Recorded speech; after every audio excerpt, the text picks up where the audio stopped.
Quiero comenzar en esta mañana.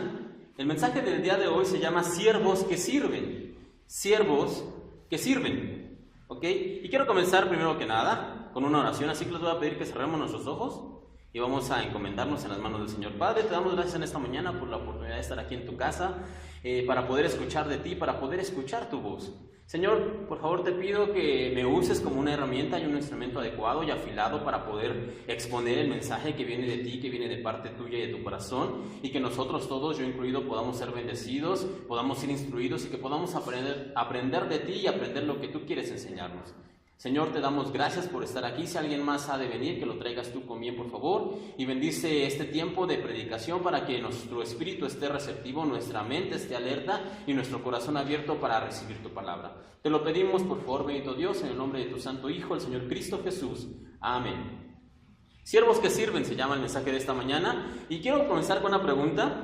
¿Cuántos han visto la película de Titanic? ¿Puedo ver sus manos? ¿Cuántos han visto? Alzan la mano los pecadores que la han visto. No es cierto. Baje su mano. Sí, esa película donde sale Jack, Rose, ustedes la han visto, donde el Titanic se parte, se hunde. Creo que la mayoría, si no es que todos la hemos visto. Por cierto, si tenía la duda, sí, Jack y Rose sí caben en la tabla. Los dos sí caben en la tabla. Ok, al final sí caben en la tabla. El problema no es que quepan los dos, el problema es que la tabla se hunde. Ok, por eso nada más se salva ella. ¿Sí? Algunos me ven como que ¿qué les estoy hablando? Si no, vean la película después, pero digo, en la tabla sí caben los dos. Rose sí, me canso que cabe Rose y que cabe Jack, pero la tabla se podía hundir, entonces por eso se salva ella.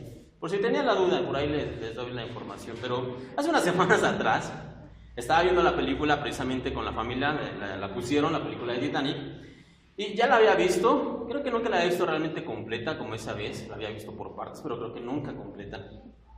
Y algo me llamó la atención, algo que es como una historia entre cierta y leyenda, o sea, algunos no se ponen de acuerdo, pero hay una parte en la película, ya para el final, donde este barco, el 14 de abril de 1912, que es la fecha cuando se estrella el Titanic contra el iceberg y que comienza a hundirse, eso tardó aproximadamente entre 4 y 5 horas desde que chocó hasta que se hundió completamente, y durante ese tiempo hubo gente que incluso ni siquiera se dio cuenta del choque.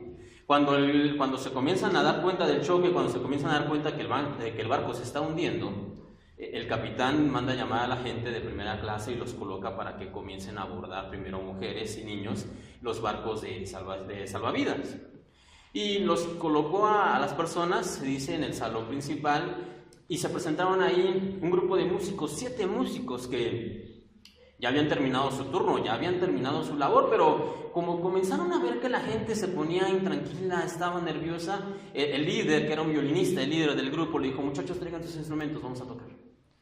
Y cuenta la historia que ellos comenzaron a tocar con la intención de que la gente pudiera mantenerse un tanto tranquila, que pudieran escuchar la música y por lo menos pudieran estar tranquilos durante los minutos de espera e incertidumbre. Y mientras esto pasaba, el barco se hundía y el barco se hundía y se iba colocando en una posición donde dicen que era pues cada vez más difícil que la gente pudiera abordar los barcos, inclusive que ellos estuvieran tocando. Y de estos 7 músicos, ninguno sobrevivió. Por lo tanto, no podemos saber a ciencia cierta si la historia es completamente real o no. Tenemos han preservado registros de gente que vivió y que gente que dice, sí, la banda tocó hasta el último, la banda tocó hasta el final. Inclusive tampoco se ponen de acuerdo cuál fue la última canción que escucharon, pero la mayoría de los que sobrevivieron afirma que estos músicos efectivamente se mantuvieron al pie del cañón hasta el final, tocando para que la gente pudiera estar tranquila. Ahora, yo no sé si estuviera en esa situación yo me mantendría tranquilo con 7 músicos tocando, pero esa era su intención. ¿Por qué? Porque su trabajo era servir en ese barco. Por eso les decía, el mensaje se llama siervos que sirven, porque nos podemos decir que somos siervos, pero un siervo que no sirve, no sirve. Un siervo que no hace su trabajo no sirve para nada.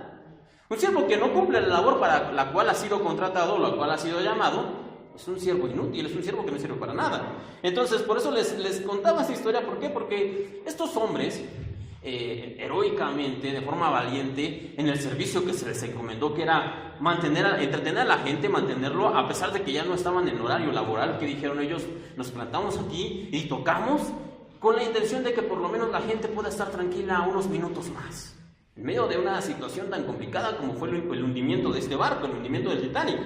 Entonces, ¿pero qué significa servir? Les voy a leer lo que significa servir. Servir es un conjunto de acciones las cuales son realizadas para servir a alguien, algo o alguna causa.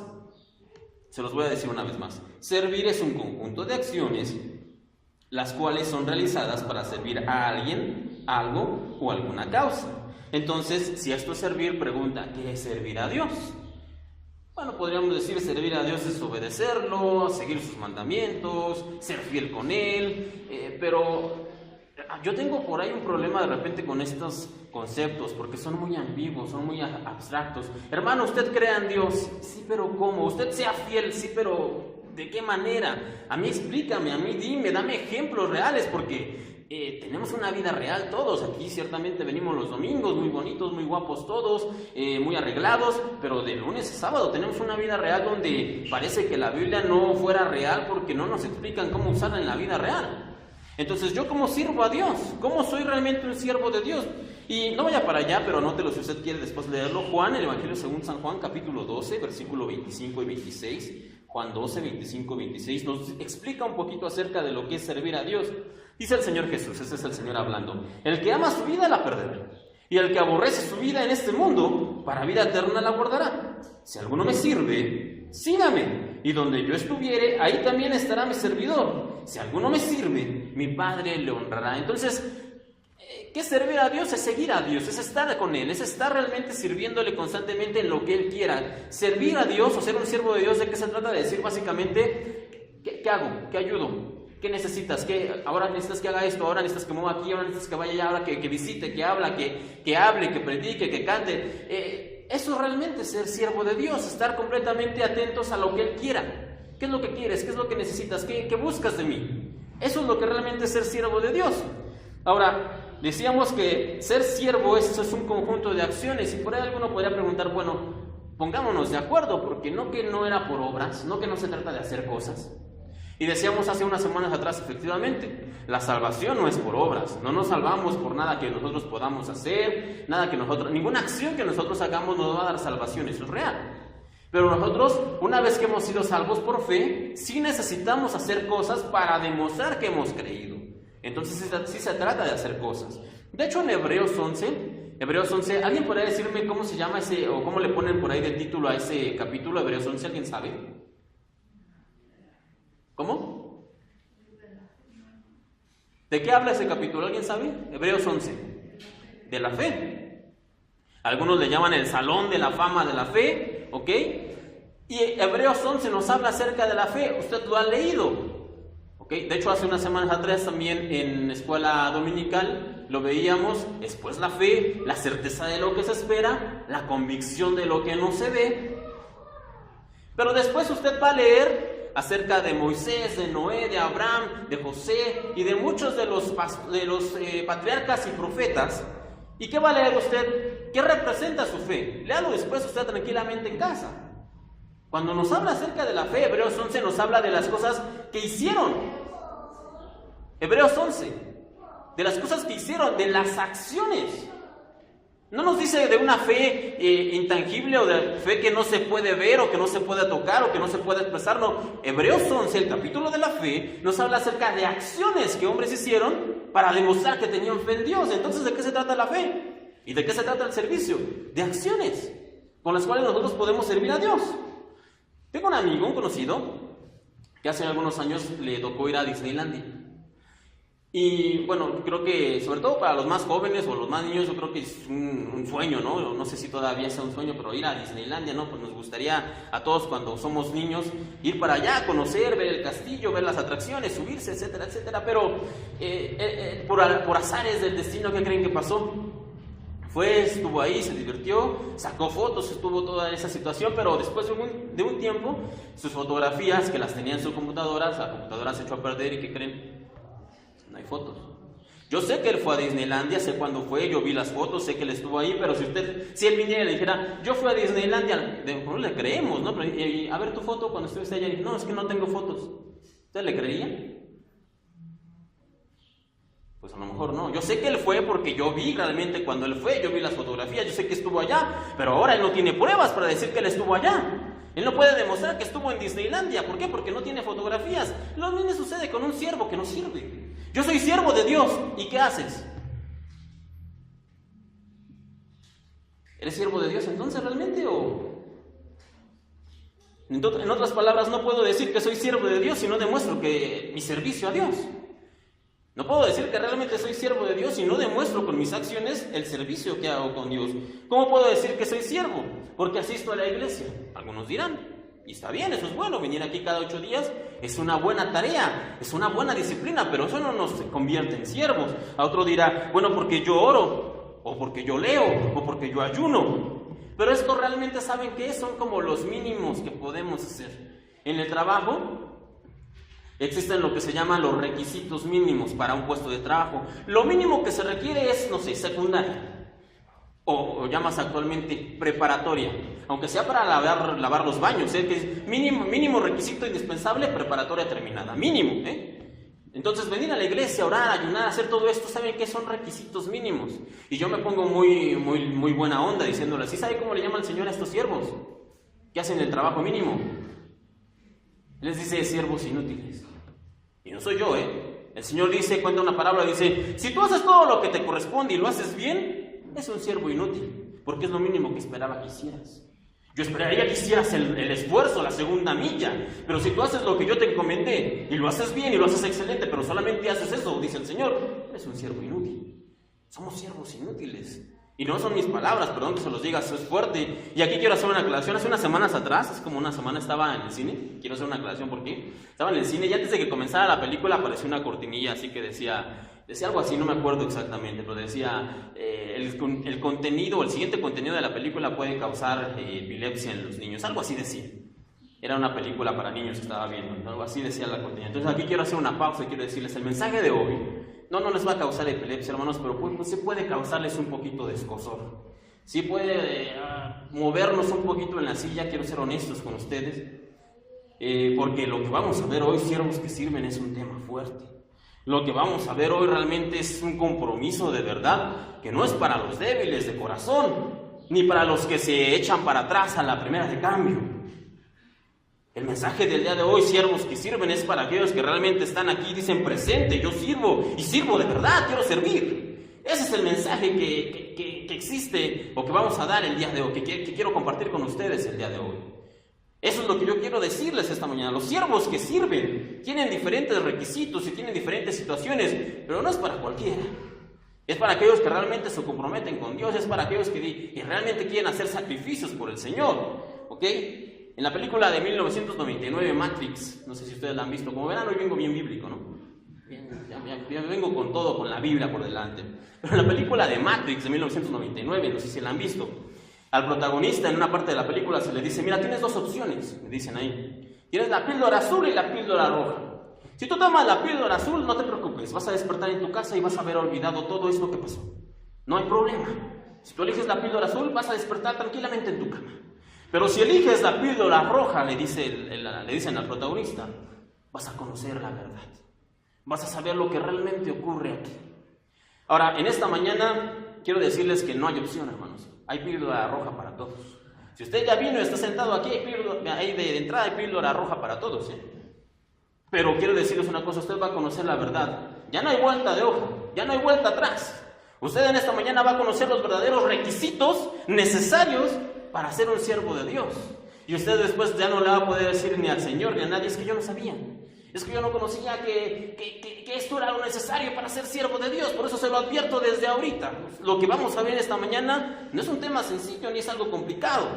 No es algo que vamos a salir todos contentos y abrazándonos, no. Tampoco es que voy a estar dando insultos, pero si nos tiene que mover algo el ser siervos del Señor. ¿Por qué? Porque un siervo del Señor es alguien que realmente va a hacer las cosas para cambiar, para el Señor es trabajar para el Señor, trabajar para el Señor realmente va a marcar una diferencia. Y quiero que comencemos en esta mañana con un ejemplo. Y la primera cosa que necesita un siervo de Dios para ser un siervo que sirve, lo primero es constancia. Constancia. Anote, si usted está notando eso, lo primero que necesita un siervo es constancia. Y lo vamos a ver a través de la vida de Noé. Y sí, yo creo que todos desde la escuela dominical hemos escuchado acerca de Noé. Noé es el tipo del barco, del arca, que tenía una pareja de cada animal y que lo subió y que estuvo en el arca 40 días y 40 noches y luego el resto del tiempo en lo que bajó el agua. La historia la conocemos, no vamos a profundizar en eso, ya sabemos quién es Noé. Pero en Génesis capítulo 6, capítulo 6, versículo del 6 al 8, dice lo siguiente: y se arrepintió Jehová de haber hecho hombre en la tierra, y le dolió en su corazón, y dijo Jehová: raeré sobre la faz de la tierra a los hombres que he creado, desde el hombre hasta la bestia y hasta el reptil y las aves del cielo, pues me arrepiento de haberlo hecho. Esto es Dios hablando, está diciendo, en la parte más atrás dice que todos los hombres se habían desviado, tenían un corazón contaminado, realmente su pensamiento, dice la Biblia, era de continuo el mal. Usted puede leerlo, Génesis 6. Y entonces dice el Señor que se arrepiente, dice: realmente me arrepiento de haber creado al hombre y toda su maldad y todo lo que hace, y los voy a destruir. Pero, en el versículo 8 dice: pero Noé halló gracia ante los ojos de Jehová. Es un versículo muy corto, pero muy importante. Dice: pero Noé halló gracia delante de los ojos de Jehová. Es decir, ya Dios había tomado la decisión de destruirnos. Es más, no estaríamos aquí si no hubiera sido, ¿por qué? Porque Noé halló gracia delante de los ojos de Dios. Es decir, cuando Dios ya había tomado la decisión, Dios de repente voltea y ve a Noé y se da cuenta que en Noé hay una esperanza. Se da cuenta que en Noé hay una posibilidad de que las cosas puedan componerse, de que las cosas puedan arreglarse. Y entonces Dios va con Noé y le da el plan. Y ustedes saben, le dice que construya un arca, le da las medidas, le da la madera, le dice toda la situación que tiene que hacer. Pero aquí, antes de continuar con esto, quiero preguntar: ¿cómo fue que Noé halló gracia? La Biblia nos da 3 principios por los cuales Noé halla gracia delante de Dios. Y nos dice, primero que nada, es que él era justo. En el versículo 9, usted lo va a leer, dice que, versículo 9 del capítulo 6 de Génesis, dice que Noé era justo. En otras palabras, que Noé, ¿qué significa que sea una persona justa? Él buscaba hacer lo correcto. Mientras que todos sus contemporáneos dicen que tenían contaminado su corazón y que su pensamiento y que su corazón buscaba de continuo el mal, Noé era justo. Noé quiere decir que, cuando está diciendo que es justo, que él buscaba hacer lo correcto, que él intentaba hacer lo correcto delante de Dios. No solamente nos dice que era justo, sino también se nos dice que era perfecto. Ahora, esto no quiere decir que Noé no se equivocaba. No quiere decir que Noé no tenía errores. La palabra que se utiliza aquí para decir que Noé era perfecto, dice que era perfecto en todas sus generaciones, ¿ok?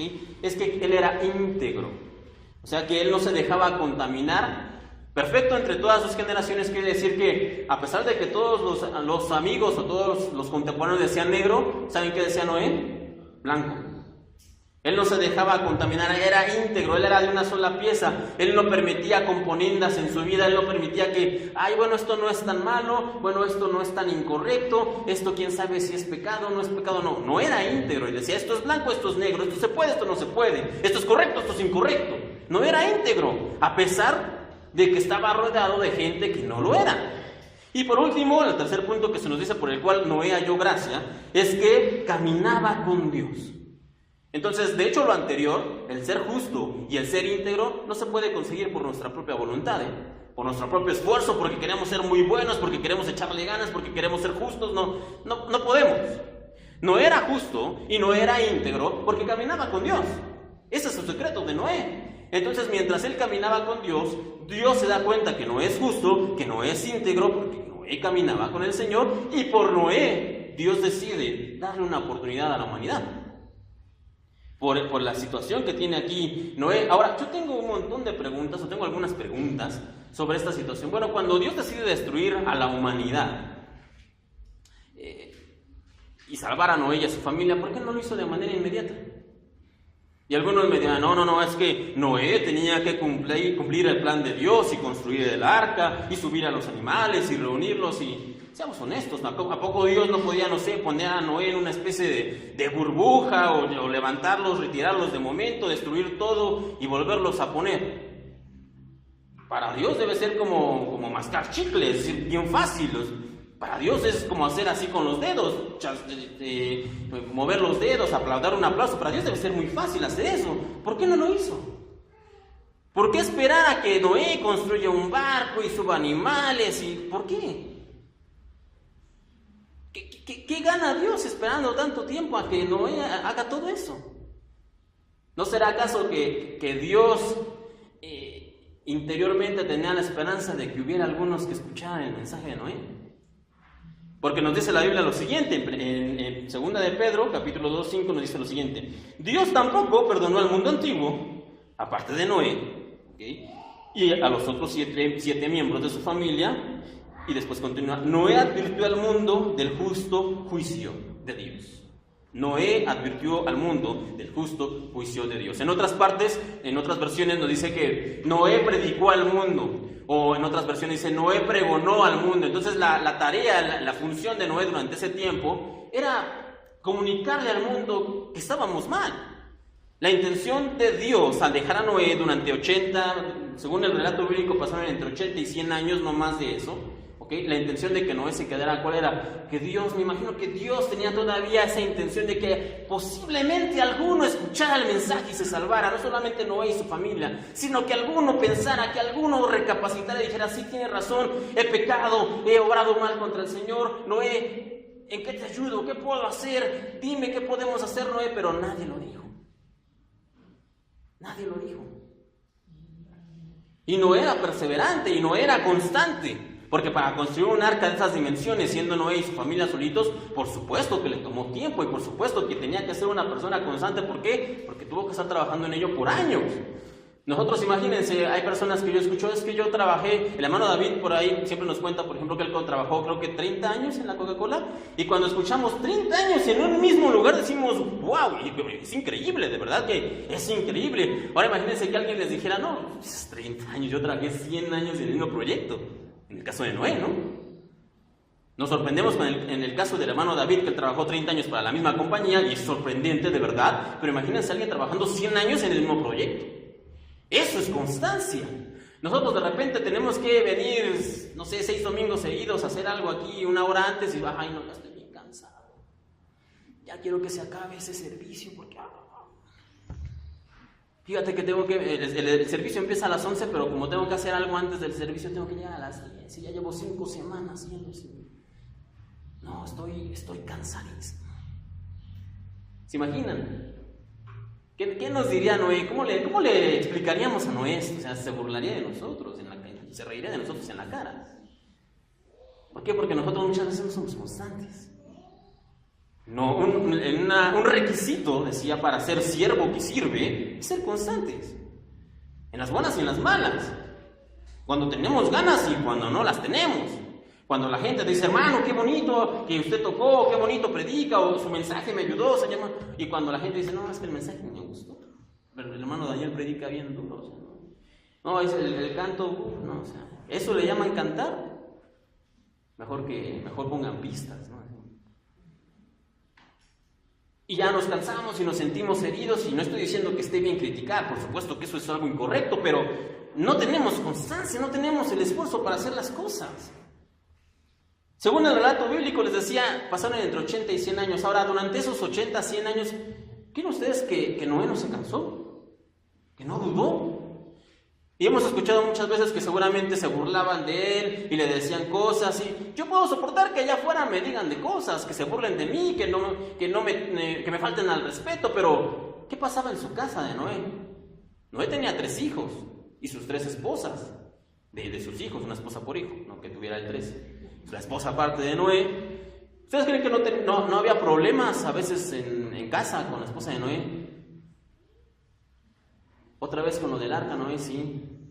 Y tenemos que recortar el presupuesto porque hay que adquirir más madera, hay más herramientas, y hay que conseguir esto, ¿Y qué creen que decía la esposa? Bien contenta. ¡Ay, sí, porque servimos al Señor! ¡A gloria a Dios! ¿Creen que decía eso la esposa? Otra vez a lo del arca, Noé. Llegaste ayer a la tarde, otra vez te vas hoy temprano, y siempre es el arca, y siempre es el arca, y siempre es el arca, Noé. O sea, nunca tienes tiempo ni para tus hijos ni para mí. Me imagino que de repente las cosas se ponían tensas. ¿Y qué hizo Noé? Desistió: no, ya, Señor, en mi casa me exigen y me piden que esté ahí, no puedo continuar con el proyecto del arca. ¿Se imaginan si no hubiera dicho eso? No estaríamos aquí nosotros. No estoy diciendo que descuides a la familia, claro que es un ministerio que el Señor nos ha dado, y es el ministerio más importante, pero a veces hay que hacer sacrificios de vez en cuando. Y Noé seguramente durante 100 años tuvo que hacer muchos sacrificios, tuvo que darle tiempo. Pero fue constante, a pesar de que posiblemente tenía problemas en casa. ¿Se imaginan los hijos?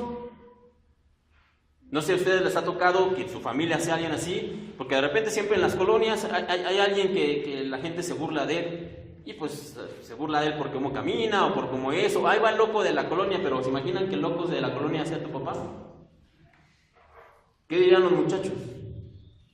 Cuando iban a comprar algo, cuando salían al pueblo, qué sé yo, ahí va el hijo del loco. Estaría bien contento. Sí, porque nosotros defendemos el evangelio y somos honestos, o sea, la verdad es complicado.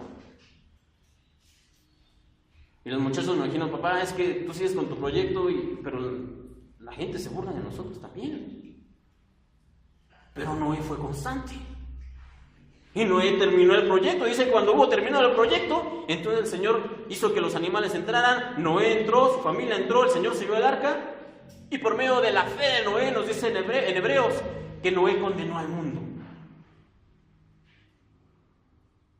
Esa es realmente la importancia de la constancia cuando creemos en el Señor. ¿Por qué? Porque un siervo que realmente es constante va a hacer cambios. ¿Pero cómo? A través de la constancia. Entonces de repente les decía, por ejemplo, el miembro de alabanza que no sabe si su labor tiene algún sentido, es que yo vengo y canto y digo, pero de repente yo cuando estoy cantando no siento que la gente se muestre la presencia de Dios, no siento que la gente realmente entre al Señor y ya no sé si lo mío es lo de cantar o no es cantar. Sé constante. Seamos constantes. Es como el maestro también de escuela dominical que dice, yo vengo y me preparo y hago y tengo temas y doy mi clase, pero al final no siento que la gente haya aprendido, no siento que la gente haya realmente tocado al Señor por medio de la clase y duda. Y ya no sé si hacerlo o no hacerlo. Sé constante. Sé constante. Es como el predicador que se sube y comienza a hablar y comienza a predicar y no sé si la gente está escuchando y por ahí se me duermen algunos y otros están hojeando la Biblia y no sé si estoy... Sé constante. Les he contado en otras ocasiones la historia de Charles Spurgeon, un predicador que se le conoció como el príncipe de los predicadores. Y les he dicho también que como él se convirtió, nos cuenta la historia, él cuenta la historia que cuando él era muy chiquito, como de 9, 10 años, cayó una nevada donde él vivía, el día previo al domingo, el sábado. Y el domingo, entonces él con su familia se levantó, él pudo llegar al templo, y cuando llegaron al templo había poca gente. No solamente había poca gente, sino la persona que le tocaba predicar no había podido llegar por la nevada.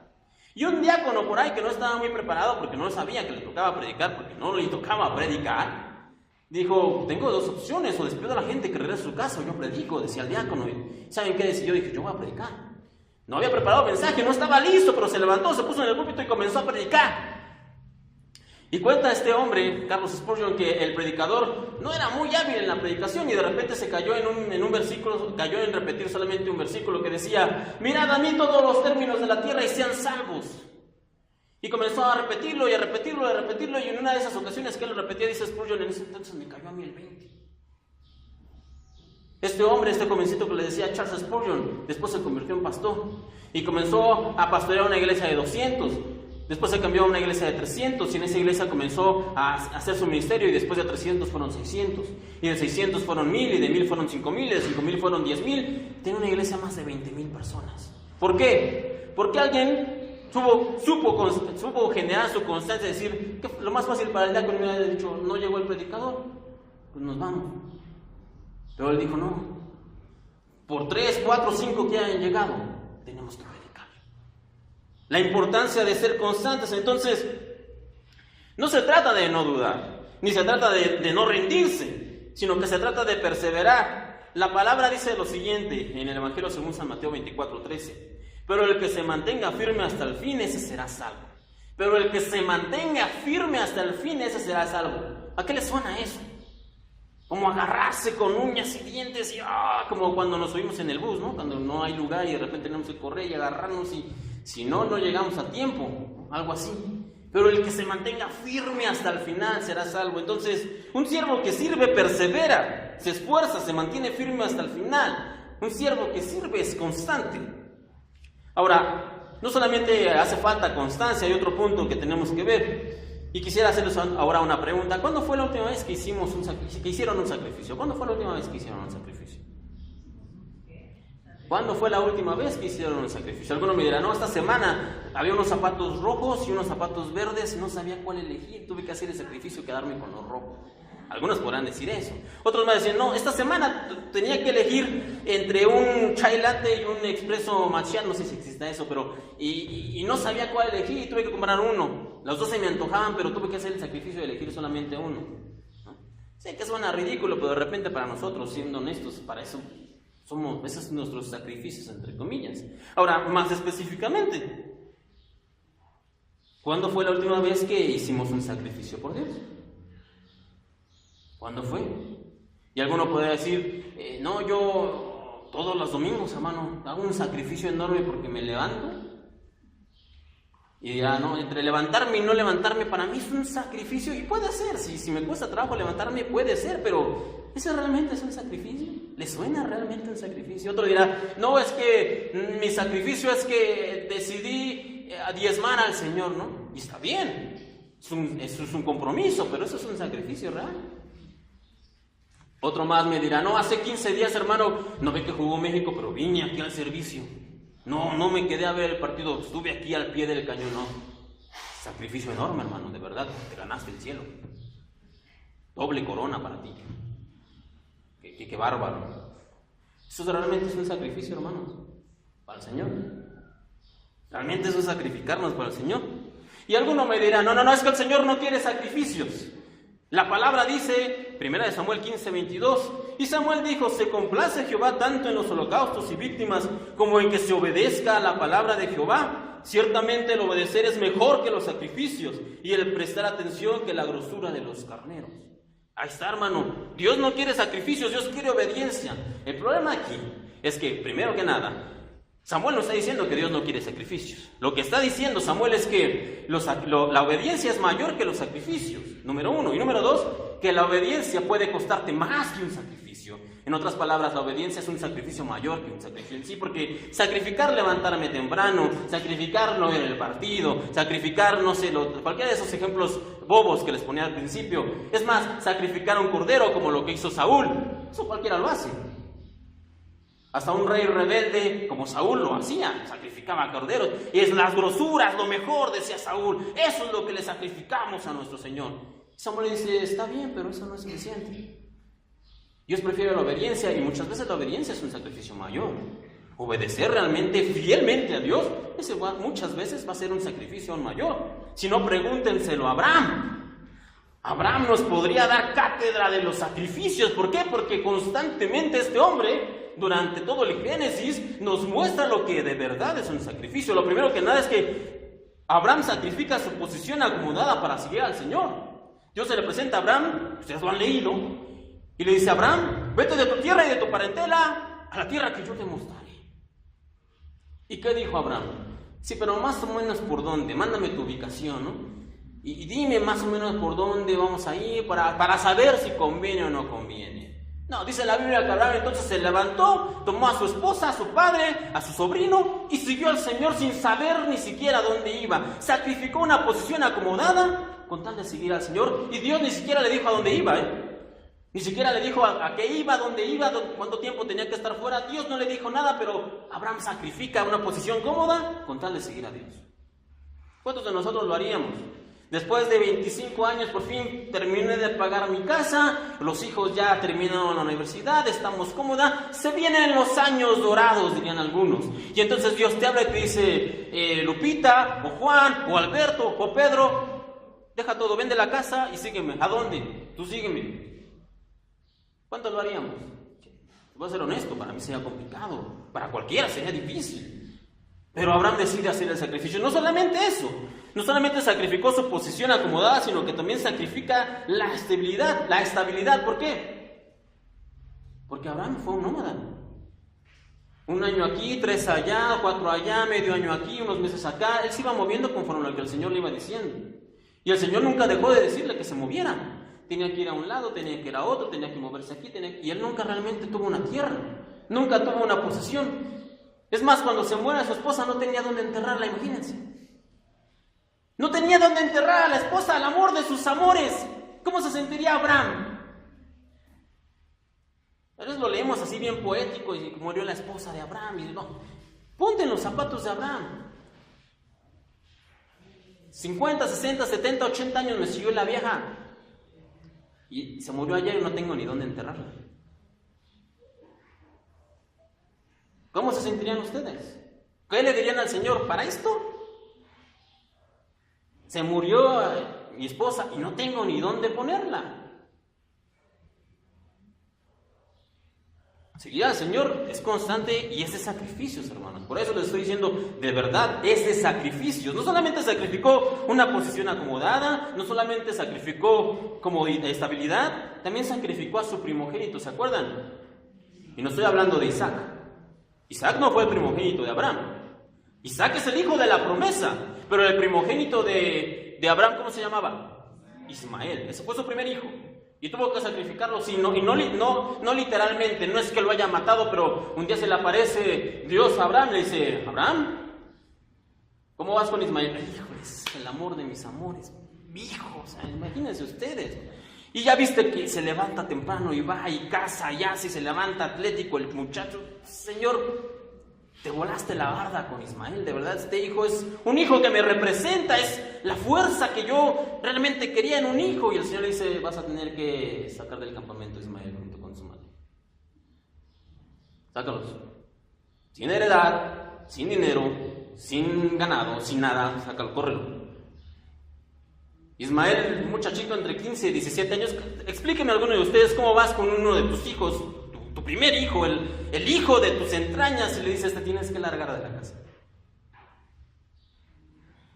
Y no hay heredad, no hay dinero, no hay nada, no hay una cuenta en el banco, no hay nada, te tienes que ir para mañana de la casa. Puedes tomar algo de ropa y llevarte algo de comer, es todo lo que puedes hacer, no te vas a llevar nada más. ¿Cómo le dices eso a un hijo? Sin embargo, Abraham dice que tuvo que ir con Ismael y con la madre del muchacho Agar. Tuvo que sacarlos, tuvo que llevarlos, váyanse. ¿Cómo lo haces? Y nosotros decimos, no, es que me levanté bien temprano para ir a la iglesia, el sacrificio que hice, bárbaro. De verdad eso es un sacrificio, lo reitero. De verdad eso es sacrificar algo por el Señor. Y les decía, no solamente sacrificó a su primogénito, sino que también sacrificó al hijo de la promesa. Después de Ismael le nació Isaac. Isaac era el hijo de la promesa. Isaac era el hijo prometido en el cual el Señor le había dicho, Abraham, tu descendencia va a ser enorme, sal de tu tienda y cuenta las estrellas si las puedes contar. Así de enorme va a ser tu descendencia, le dice Dios a Abraham. Y unos años más adelante, el mismo Dios manda a llamar a Abraham y le dice, Abraham, toma a tu hijo, a tu único Isaac, y sacrifícalo en el monte que yo te diré. Ya sacrifiqué mi posición acomodada. Ya sacrifiqué mi estabilidad. Ya sacrifiqué a mi primer hijo. Y ahora quieres que sacrifique a Isaac. Yo sé ustedes qué diríamos nosotros, pero Abraham, ¿saben qué dijo? Está bien, Señor. ¿En qué monte? ¿Dónde? ¿Para dónde? Tú dime.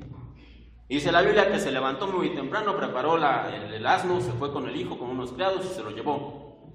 Y estando ahí, a nada de matar a su hijo, el Señor lo detiene. ¿Por qué? En Hebreos nos explica por qué. Porque dice que Abraham estaba dispuesto a sacrificar a su hijo porque sabía que aunque su hijo estuviera muerto, Dios se lo podía regresar. No sabía de qué manera, ni en qué forma, ni de qué forma lo haría el Señor, pero Abraham estaba convencido que si el Señor le pedía a su hijo, el Señor podía regresárselo. ¿Por qué? Porque cuando aprendemos realmente que los sacrificios para el Señor son las cosas que nos convienen, ¿sabe una cosa? Los sacrificios dejan de ser sacrificios. Cuando entendemos el verdadero concepto de lo que el Señor nos está pidiendo, cuando nos cambiamos el chip, cuando volteamos y en lugar de ver lo que vemos en nuestra frente, volteamos y miramos al Señor, los sacrificios dejan de ser sacrificios. Y si Señor, tú has hecho todo por mí, ¿cómo no voy a darte mi casa, mi familia, mis hijos, mi vida, mi tiempo, mis fuerzas? ¿Cómo no voy a dártelo si tú has hecho esto y más por mí? Lo que yo pueda hacer por ti es nada, es insignificante, Señor. Yo no hago ningún sacrificio, pero tenemos que aprender a llegar ahí. Mientras tanto, los sacrificios, claro que nos van a costar, claro que van a ser difíciles. Si no entendemos que el Señor tiene algo mejor para nosotros, los sacrificios van a ser difíciles, enormes, y muchas veces ni siquiera los vamos a querer hacer. Pero hay un montón de gente que quiere servir al Señor y dicen, ¿por qué el Señor no me llama? ¿Por qué el Señor no me usa? ¿Por qué el Señor no permite que vean mis dones y talentos y todo lo que yo hago? Y ¿saben una cosa? ¿Por qué? Porque no estamos dispuestos a hacer los sacrificios.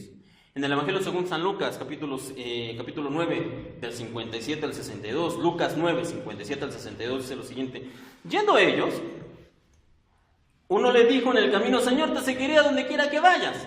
Y le dijo Jesús, las zorras tienen guaridas, las aves de los cielos nidos, mas el Hijo del Hombre no tiene donde recostar la cabeza. Y dijo otro, sígueme. Y él le dijo, Señor, déjame que primero vaya y entierre a mi padre. Jesús le dijo, deja que los muertos entierren a sus muertos, y tú ven y anuncia el reino de Dios. Entonces también dijo otro, te seguiré, Señor, pero déjame que me despida primero de los que están en mi casa. Y Jesús le dijo, ninguno que poniendo la mano en el arado mira atrás es apto para el reino de Dios. Yo me quedé pensando el otro día sobre estas historias y me imaginé, ¿qué habrá sido de estos hombres? Imagínense, ya grandes, 20, 30 años después, ya ancianos, rodeados de sus nietecitos y contándoles, yo conocí a Jesús. Es más, no solamente le conocí, él me dijo que lo siguiera. ¿Y qué pasó, abuelo? No lo hice. No estuve dispuesto a hacer el sacrificio que él me pidió. Él me dijo que no tenía lugar donde quedarse y tuve miedo. Me dio miedo no tener una estabilidad como el primero. Otro más diría, no lo hice porque no quise irme, no quise irme sin la parte que me correspondía, porque eso significa, deja que mi padre muera, es decir, deja que me den mi parte de mi herencia, y entonces te voy a seguir. No me pude ir sin una estabilidad económica. Imagina, un montón de gente que quiere seguir al Señor, pero no está dispuesta a hacer el sacrificio. Entonces muchas veces nos preguntamos, ¿por qué el Señor no me llama, no me usa, no me utiliza? ¿Por qué no estás dispuesto a hacer el sacrificio? Porque no estamos dispuestos a hacer el sacrificio, pero hay una esperanza. Siempre yo digo, en el Señor siempre hay esperanza. Siempre hay esperanza en el Señor. En Marcos, capítulo 14, del 51 al 52, usted seguramente ha leído esto. Dice lo siguiente, y esta es la parte donde el Señor va a Getsemaní, está orando, después entra la gente, lo capturan y se lo llevan. Estando en esta situación encontramos este pasaje y dice Marcos 14, 51 y 52. Pero cierto joven le seguía, cubierto el cuerpo con una sábana, y le prendieron, mas él, dejando la sábana, huyó desnudo. Este es uno de los pasajes más raros que usted va a encontrar en la Biblia. De hecho, los otros evangelios no lo mencionan como tal, no mencionan este episodio. Pero siempre me pregunté, bueno, ¿y eso qué? Un tipo que iba con una sábana, iba siguiendo al Señor, después lo intentan agarrar, él deja la sábana, se va corriendo. ¿Eso qué? O sea, ¿qué me dice? ¿Qué me enseña? ¿Qué? 4 capítulos antes de Marcos 14, 4 capítulos antes, en Marcos 10, usted puede leerlo más tranquilo en la semana. Usted va a encontrar una historia que se llama, en las Biblias regularmente dice, el joven rico. Y todos conocemos esa historia, ¿no? Un joven se acercó con el Señor y le dijo, maestro, bueno, ¿qué tengo que hacer para tener la vida eterna? Y el maestro, ya saben, le contestó, porque me llaman bueno, le dice qué tiene que hacer, todo esto he hecho desde mi juventud, responde el joven. Y dice que el Señor lo vio y lo amó. Dice, el Señor lo vio y lo amó y le dijo, una cosa te falta. Una cosa te falta. ¿Se acuerda qué le faltaba? Ve y vende ¿qué? Todo lo que tienes y dalo a los pobres. ¿Y qué tiene que ver esto con? Me gusta pensar, la Biblia no lo dice como tal, pero me gusta pensar, y algunos que saben del tema dicen que es él, pero me gusta pensar que este joven desnudo solamente con una sábana, es ese joven de Marcos 10. Me gusta pensar que es él, que en el momento dice que, pero él se fue, termina el relato triste. ¿Por qué? Porque tenía muchas posesiones, dice la Biblia. Y posiblemente se fue, quisiera decir a su casa, pero no creo que tuviera una casa. Tal vez lo más correcto sería a su mansión. Y me imagino que estando en su mansión, con un montón de cuartos, un montón de esclavos, un montón de cosas, se quedó pensando, vende todo lo que... Una cosa te falta, vende todo lo que tienes, una cosa te falta. Porque su interés era honesto. Cuando él llegó con el Señor y le dijo, ¿qué tengo que hacer para tener la vida eterna? Él no iba a molestar al Señor, no era como los fariseos o los escribas o los publicanos que le hacían preguntas al Señor para molestarlo y para estar mal con él y para hacerlo dudar y para hacerlo caer. No, este joven preguntó con honestidad, ¿qué tengo que hacer? ¿Qué debo hacer? He cumplido todos los mandamientos. Y él se quedó, una cosa te falta. Imagino que él se iba a comer y en su cabeza, una cosa te falta. Y antes de acostarse, una cosa te falta. Se levantaba, una cosa te falta. Y entonces un buen día decidió, dijo, vendan todo lo que tengo. La casa, las casas, los carruajes, los caballos, los animales, los esclavos, vendan todo lo que tengo. La ropa, no quiero nada, vendan todo lo que tengo. Tomó la sábana de la cama y dijo, eso es lo único que me voy a quedar. Y entregó todo. Me gusta pensar que este joven, cubierto solo con una sábana, que después tuvo que escapar desnudo, ese es el mismo joven rico. ¿Por qué? Porque me gusta pensar que tenemos una esperanza para hacer los sacrificios que el Señor nos ha demandado. Aunque en el pasado hayamos dicho que no, o como este joven, que nos fuimos tristes porque teníamos mucho y dijimos, Señor, yo sé que tú quieres que te sirva, pero me estás pidiendo lo que no puedo darte. Cada uno sabe qué es lo que el Señor nos ha pedido en algún punto de nuestra vida. Y pensamos muchas veces, pasaron 10, 15, 20 años y el Señor se olvidó de mí. Ya nunca más me va a pedir que yo le sirva, porque cuando me lo pidió no estuve dispuesto a hacer el sacrificio.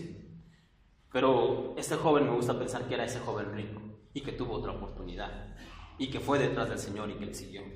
Ahora, podemos trabajar y conseguir constancia, sí, con ayuda del Señor. Podemos trabajar y realmente tener una nueva oportunidad para hacer los sacrificios que se necesitan, sí, también. Pero hay un tercer elemento, hay un tercer punto que se necesita. El primero dijimos que es constancia, el segundo son hacer sacrificios. Pero hay un punto más importante, paciencia. Un siervo que sirve debe tener constancia, un siervo que sirve debe tener la opción de hacer sacrificios, y un siervo que sirve también debe tener paciencia. Y la paciencia se define como la capacidad de sufrir y tolerar desgracias y adversidades o cosas molestas o ofensivas con fortaleza, sin quejarse ni rebelarse. Y si alguien nos puede dar clases de paciencia en el Antiguo Testamento, ese es Moisés. Moisés, nos dice la Biblia, inclusive, que era el hombre más manso sobre la tierra. Moisés se tuvo que armar de paciencia extraordinaria, casi divina, digamos, para poder hacer su trabajo. ¿Por qué? Cuando Dios lo toma realmente, después de que le habla con la zarza ardiendo y lo manda a liberar al pueblo, y que el pueblo es liberado, pensamos, ya, wow, la tarea de Moisés es increíble, pero Moisés yo creo que ni siquiera se imaginaba que su tarea apenas comenzaba. Era más fácil hacer caer plagas en Egipto que controlar al pueblo de Israel. ¿Verdad? ¿Por qué? Porque Moisés tuvo que mostrar paciencia en muchas situaciones y con muchos elementos trabajando con el pueblo de Israel. Lo primero es, tuvo que tener paciencia con un pueblo idólatra. No había pasado ni un mes de que el Señor había hecho todos los milagros, los había liberado, había hecho que cruzaran el Mar Rojo y los había llevado a una tierra previa a la tierra prometida. Cuando Moisés tiene que subir, está un tiempo con el Señor en un monte. Y cuando iba bajando con otro de los hombres llamado Josué, y Josué escucha ruido, y le dice a Josué, hay ruido de batalla en el campamento. Y Moisés se queda escuchando y dice, ese no es ruido de batalla, algo está pasando, y comienzan a bajar. ¿Qué había pasado? El pueblo se había hecho un ídolo que decía que era Jehová, y lo estaban adorando. Bonita la cosa, ¿no? No había pasado ni un mes, hermanos, ni un mes de que el Señor les había mostrado los milagros, maravillas, milagros, señales, y este pueblo se había vuelto a la idolatría. Entonces Moisés tuvo que tener paciencia con eso. No solamente con la idolatría, también tuvo que tener paciencia con un pueblo quejumbroso, porque el pueblo de Israel parecía niño de 3 años. ¿Por qué digo niño de 3 años? El niño de 3 años te pide un sándwich, ¿ok? Dice y dice que quiere un sándwich. Cuando le das el sándwich, ¿qué te dice? Ya no quiero sándwich. Cuando le retiras el sándwich porque ya no lo quiere, ¿qué es lo que hace el niño de 3 años? Empieza a llorar. ¿Por qué? Porque quiere el sándwich.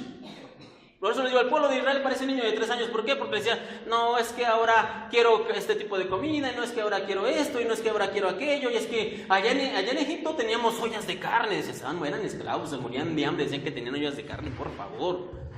Y es que el Señor nos da maná todos los días, y es que el Señor no nos da el agua que queremos, y es que la sombra está muy grande, y es que la columna de fuego me calienta de más. De verdad, era un pueblo quejumbroso. Moisés tenía que tener mucha paciencia. No solamente tuvo que tener paciencia con la idolatría, no solamente tuvo que tener paciencia con lo quejumbroso, también tuvo que tener paciencia con un pueblo necio. Necio de verdad. Moisés sale y dice, miren, la instrucción de Dios es esta, escuchen bien. El Señor va a hacer caer maná del cielo, pan del cielo.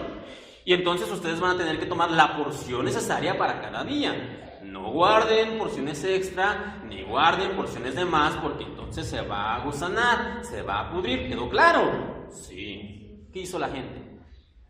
Guardaba porciones de más. Y al otro día, cuando veían la porción extra de maná que habían guardado que tenía gusanos. Y la gente había dicho que entendía, que todo claro, tranquilo y sin problema. Era un pueblo necio, pero con ganas. Entonces Moisés tenía paciencia con la idolatría, con lo quejumbroso, ¿okay? Con un pueblo necio. No solamente eso, tuvo que tener paciencia con sus hermanos. Les decía hace un rato atrás, uno puede soportar o tolerar que la gente allá afuera te critique, te diga cosas, hable de ti, pero es complicado cuando hablan de ti en tu casa. Y Moisés también tuvo que soportar no solamente al pueblo de afuera, al pueblo de Israel, sino también al pueblo de su propia casa. Y nos narra la Biblia en Números 12, un episodio donde sus dos hermanos, Moisés tenía dos hermanos, María y Aarón, ¿ok? Y comienzan a hablar acerca de Moisés y dicen, no, es que ¿a poco nada más Dios habla por medio de Moisés? Nosotros también somos profetas y ya saben, lo mismo de todos los días, ¿no? Inclusive empezaban a criticarlo por la esposa, imagínense. No, es que Moisés tiene una esposa que de Israel es cusita y pues fíjate que un montón de cosas. ¿Y qué hizo Moisés? ¿Cómo te atreves a hablar de mi esposa, Aarón? Quítate la túnica, aquí nos vamos a arreglar tú y yo. No, Moisés no hizo nada. De hecho, lea usted después en Números 12, el que se enoja, ¿saben quién es? No es Moisés, El que se enoja es Dios, porque hablaron de su amigo Moisés.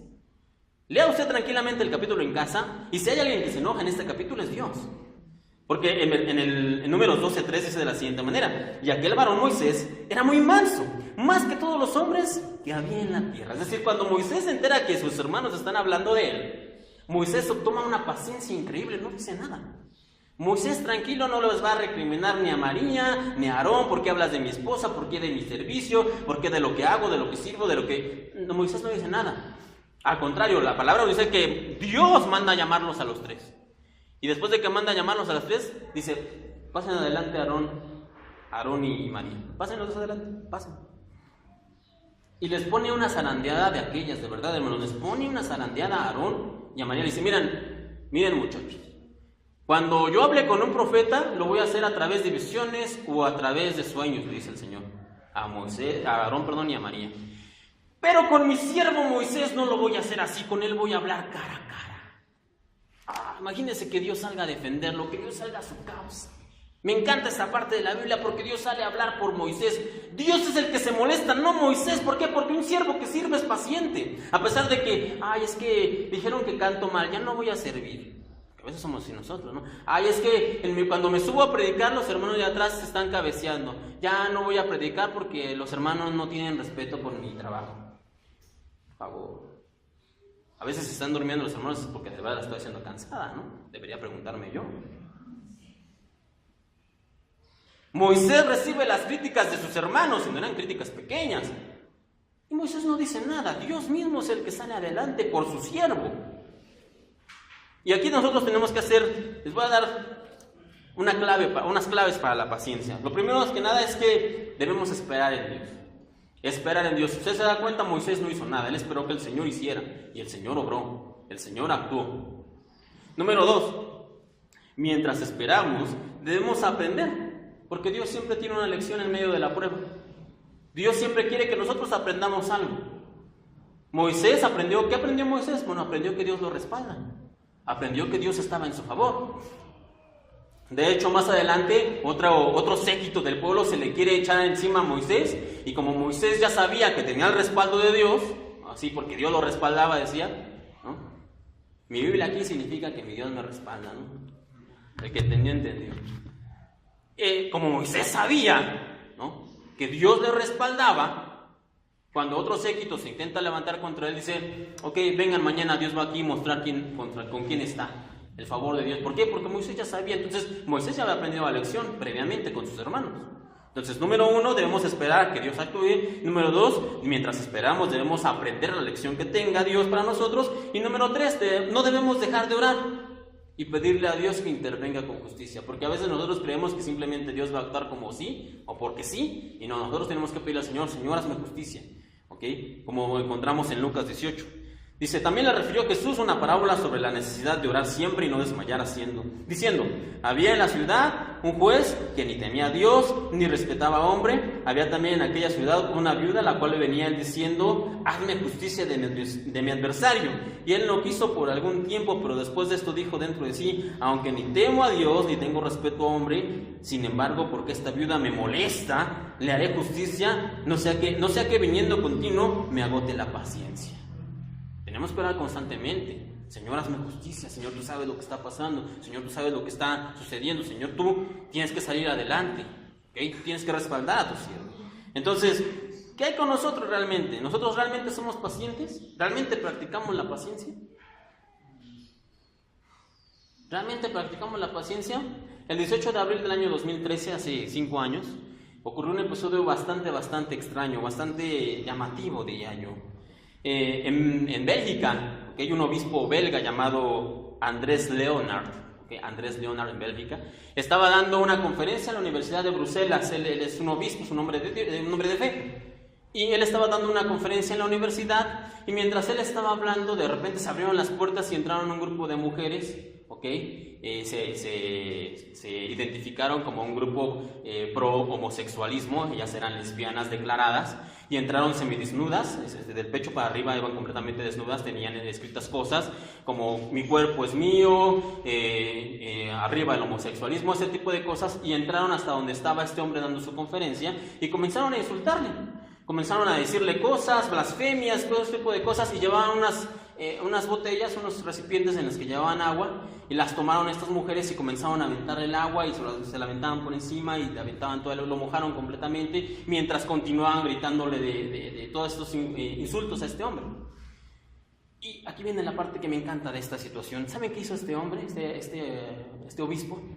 Él estaba dando la conferencia sentado, y mientras estas mujeres entraron y hacían todo su show y todo su espectáculo, este hombre cerró sus ojos, levantó sus manos, las puso enfrente de su rostro y comenzó a orar.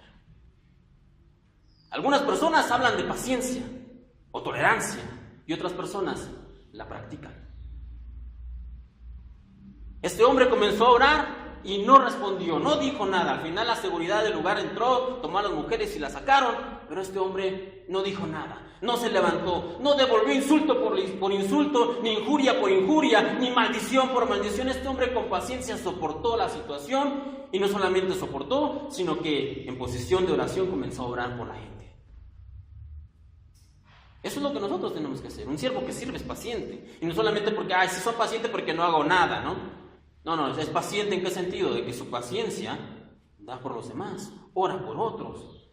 No regresa mal por mal, ni injusticia por injusticia, ni insulto por insulto, no, sino que él espera en que el Señor actúe. Entonces, ¿realmente nosotros somos pacientes?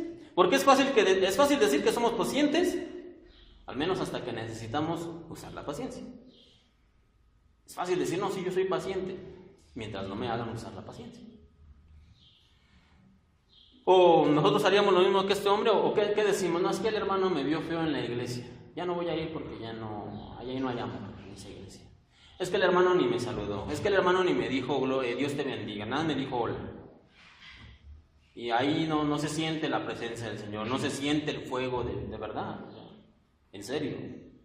Porque suena ridículo, hermanos, pero a veces somos nosotros así. A veces nosotros somos así, de verdad. Ya para terminar, hermanos, ahora lo saben. Ya la píldora roja fue tomada por cada uno de nosotros y ahora lo sabemos. Los siervos del Señor, los verdaderos siervos del Señor, son constantes, hacen sacrificios y son pacientes. 3 elementos muy importantes para servir a Dios. Porque si realmente queremos ser siervos que sirven, bueno, este camino no es para inconstantes que se marchan a la primera de cambio.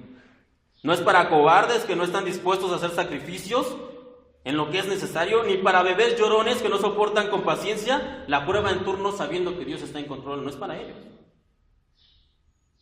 El camino del Señor, el servicio del Señor, los siervos que sirven son constantes porque caminan con Dios diariamente. Los siervos que sirven hacen sacrificios porque saben que cuando realmente se hace para el Señor, dejan de ser sacrificios.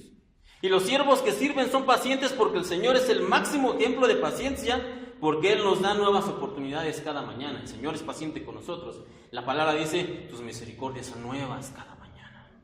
Son nuevas cada mañana. Entonces, esto no es para débiles de corazón, ni para blandengues que no, es el Señor, no.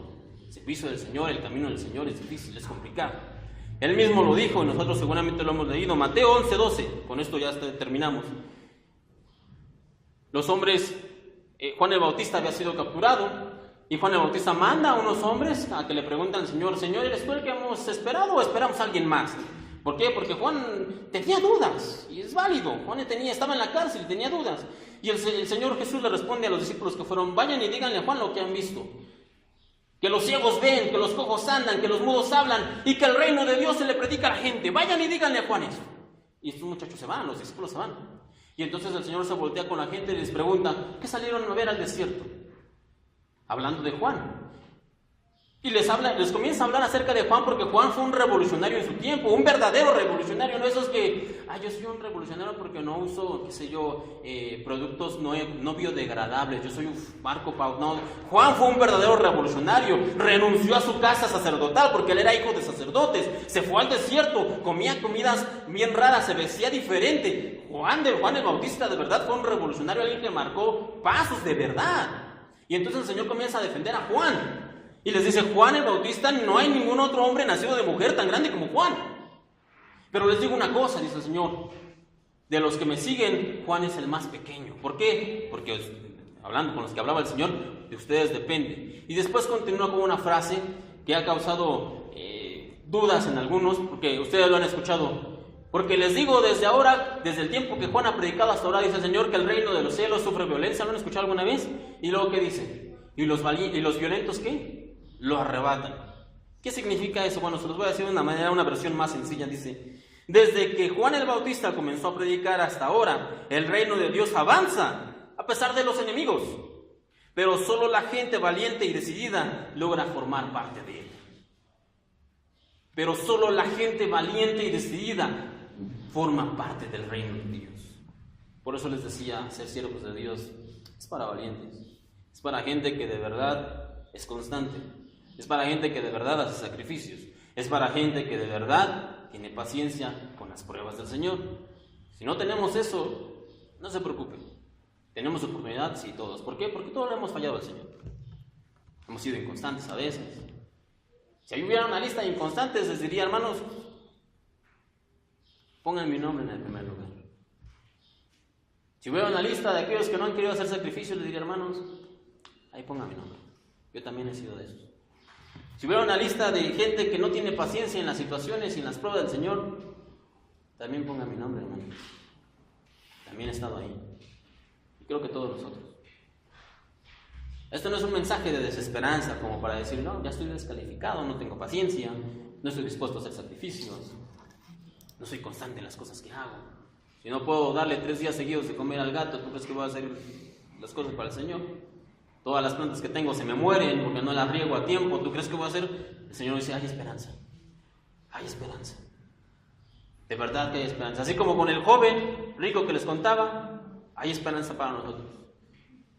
Hay esperanza para el Señor. Los inconstantes se pueden volver constantes. Y los que no sacrificaron lo que el Señor les pidió, pueden hacerlo una vez más. Y los que no han demostrado paciencia, pueden venir y ser pacientes con la ayuda de Dios. Lo podemos hacer. ¿Por qué? No porque yo se los diga, ni porque le echemos muchas ganas, ni porque tengamos la intención, sino porque la Biblia nos dice que a todos los que hemos venido al Señor, ahora somos llamados nuevas criaturas. Y que dice además ese versículo, las cosas viejas que pasaron, y aquí todas son hechas nuevas. ¿Y eso saben cómo se llama? Esperanza. Y esperanza es lo que nos da el Señor para que nos convirtamos en siervos que sirvan. Cierre sus ojos y vamos a orar.